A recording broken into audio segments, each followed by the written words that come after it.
Hello everyone, welcome to my YouTube channel. आज हम लोग फाउंडेशन के टाइप 6 के सेंटेंसेस को प्रैक्टिस करेंगे।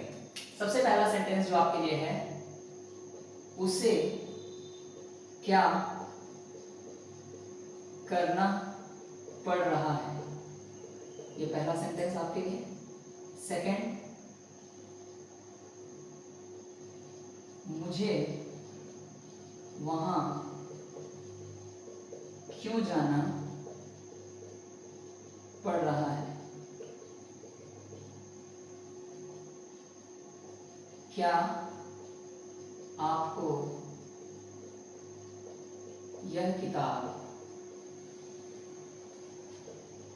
खरीदनी पड़ रही है। फोर्थ वन, क्या बच्चों को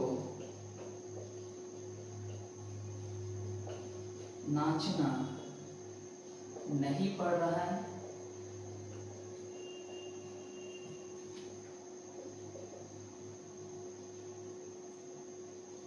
उसे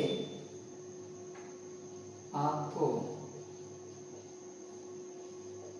बुलाना पड़ रहा है। ये सेंटेंसेस हम लोग कवर करें, ठीक है। उसे क्या करना पड़ रहा है। अब आप गौर करके देखें तो ये सेंटेंस कंडीशनल, सबसे पहले तो ये देख ले इंटरोगेटिव है क्योंकि ये क्वेश्चन है। अब आप इसका जवाब कभी भी हाँ या ना में दे नहीं पाओगे, तो जब आप जवाब हाँ या ना में नहीं दे पाओगे तो ये कंडीशनल इंटरोगेटिव हुआ।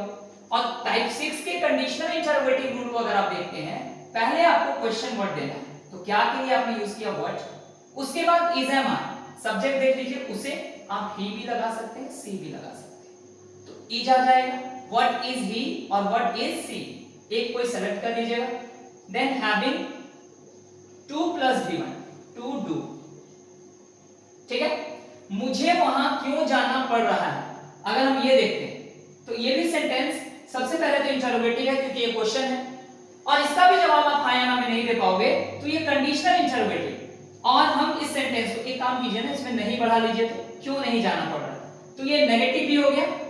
अब जब ये नेगेटिव भी हो गया तो हम कंडीशनल इंटरोगेटिव नेगेटिव वाले रूल को फॉलो करेंगे। सबसे पहले क्वेश्चन वर्ड क्यों के लिए वाई, क्वेश्चन वर्ड के बाद is am are, subject I दिख रहा है तो आप एम लगाएंगे और सब्जेक्ट देंगे। नेगेटिव हो गया ना, तो सब्जेक्ट के बाद नॉट लगा हुआ है, कंडीशनल इंटरोगेटिव रूल देखिएगा तो उसमें नॉट लगा हुआ होगा, सब्जेक्ट के बाद नॉट दे दिया हमने।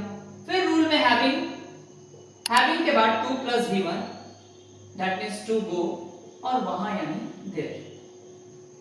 Why am I not having to go there? ये इस सेंटेंस का ट्रांसलेशन हुआ। क्या आपको यह किताब खरीदनी पड़ रही है। अगर आप इस सेंटेंस को देखें तो ये क्वेश्चन है और इसका जवाब आप यस या नो में दे रहे हैं, that's why it is simple, simple interrogative.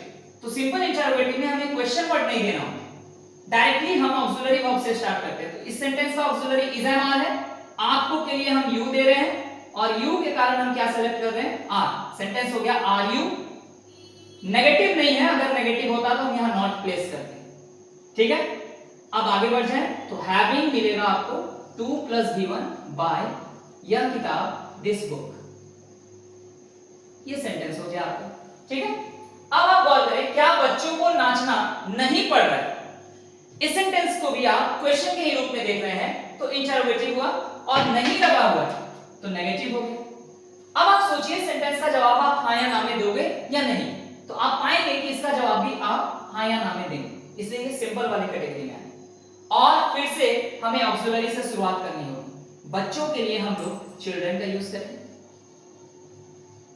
और यहां पे हम आर का यूज कर लेंगे, चिल्ड्रन प्लूरल नाउन है, इसके साथ आर लगता है, आर द चिल्ड्रन।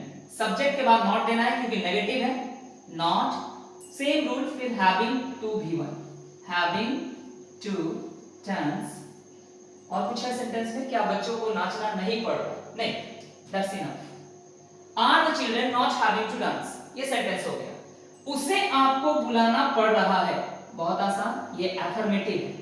तो जब एफर्मेटिव है तो पहले सब्जेक्ट ही या सी कुछ भी ले सकते हैं आप, ठीक है।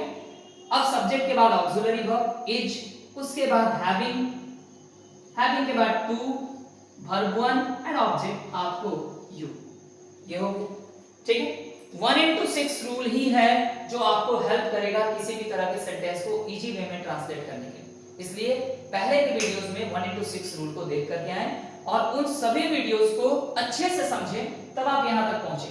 ठीक है ना। स्टार्ट हम लोग बेसिक सेंटेंसेस से करते हैं, बट धीरे धीरे सेंटेंसेस एडवांस होते चले जाएंगे। इसके बाद का चैप्टर हमारा टेंस है, और आपको पता है टेंस ग्रामर के फॉर्म में कितना इंपॉर्टेंट होता है। ठीक है, चलिए मिलेंगे अगले वीडियो में। आज के लिए इतना ही। Thank you everyone.